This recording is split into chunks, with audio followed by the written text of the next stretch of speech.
কি রে প্লুটো, তুই আমার জন্য জায়গা রাখিসনি কেন? প্লুটোর পাশে ছাড়া এখানে আর জায়গা নেই? কেন, তোর কি অসুবিধা হচ্ছে মিঠি? মৌ যদি প্লুটোর পাশে বসে, তোর প্রবলেমটা কোথায়? আমার কোনো প্রবলেম নেই আন্টি। আসলে দৃষ্টি শোভন বলে একটা কথা হয় তো, এখান থেকে টপকে গিয়ে প্লুটোর পাশে বসে পড়াটা ঠিক দৃষ্টি শোভন লাগছে না। অনন্যা, তুমি ওদের ভুলে যাচ্ছ যে ও তোমার সন্তানের বয়সী, তার সঙ্গে তুমি এভাবে কথা বলতে পারো না।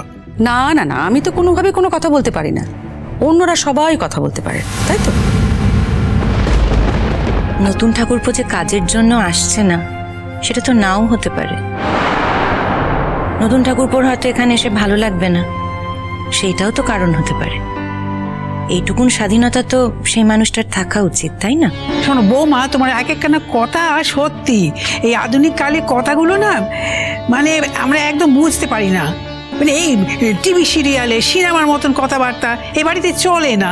আমরা সাধারণ বাড়ির সাধারণ মানুষ, আমরা ওসব বুঝি না। বুবলাইয়ের বউ ভাত ও পাতে ভাত দেবে কেন? ও তো আমার বাড়ির লোক নাকি? হ্যাঁ, আমাদের নতুন, ওর পাতে ভাত পড়বে না? আগে বাড়ির মানুষ বলে প্রতিষ্ঠা করুন, কথাটা আর সকলকে ভাবতে শেখান, তারপর এই কথাটা বলবেন। কে ভাবছে না, আমি তো সেটাই বুঝতে পারছি না। ও মা, তুমি একটু চুপ করে থাকো। হ্যাঁ, যা বোঝো না সেই নিয়ে কথা বলতে চেও না। হ্যাঁ, আমি তো কিছুই বুঝি না, শুধু তোমরাই বোঝো, আমি কিচ্ছু বুঝি না। আমি কি সংসার করেছি কোনোদিন? হয়তো নিরামিষ খাবে বলেই একসাথে বসতে চায়, তাই পরে আসছে আর কি। সেটা তো আগে জানিয়ে দিলেই পারে। ও দাদা তাহলে এত অকারণে ব্যস্ত হতো না, তাই না? না অনন্যাদি, বিষয়টা ঠিক সেরকম না। তবে এই ঘটনা এ বাড়িতে ঘটে না তেমনটাও নয়। এ কথা সত্যি যে নতুন ঠাকুরপো আমিষ খাওয়া ছেড়ে দিয়েছেন। আচ্ছা মা, সেটাও তো একটু বাড়াবাড়ির পর্যায়ে পড়ে, তাই না? সেটা কি নতুন কাকু ঠিক করে তোমার মনে হয়? যার যার ঠিক ভুল তার তার কাছে। তোমার যেটা ঠিক মনে হচ্ছে বুবলাই, অন্য মানুষের সেটা ভুল মনে হতেই পারে, আবার তোমার যেটা ভুল বলে মনে হয় অন্য মানুষের সেটা ঠিক বলে মনে হতেই পারে। এটা বিচার করার অধিকার কিন্তু তোমার নেই। আর অনন্যাদি, এটা তোমাকে বলছি, আজ কিন্তু সেরকম কোনো ঘটনা ঘটেনি। নতুন ঠাকুরপো খুব ভালো করে জানে সামাজিকতা কি।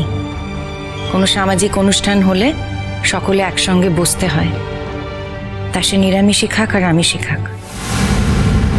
দাদা, আপনার ভাই বোধহয় অন্য কোনো কারণে সকলের সামনে এখানে বসতে চাইছেন না। আপনি যদি বলেন তাহলে না না, আরে সবাই বসেছে বলেই আমি বললাম। আর বসতে চাইছে না কেন? ওর কি শরীর টরীর ঠিক নেই নাকি? কি হয়েছে? তখন দেখে তো কিছু বুঝলাম না। শরীরই তো আর সব নয়, মনেরও তো একটা ব্যাপার থাকে। চিরসখা সোম থেকে রবি প্রতিদিন রাত ৯টায় স্টার জলসায় ও জিও হটস্টারে।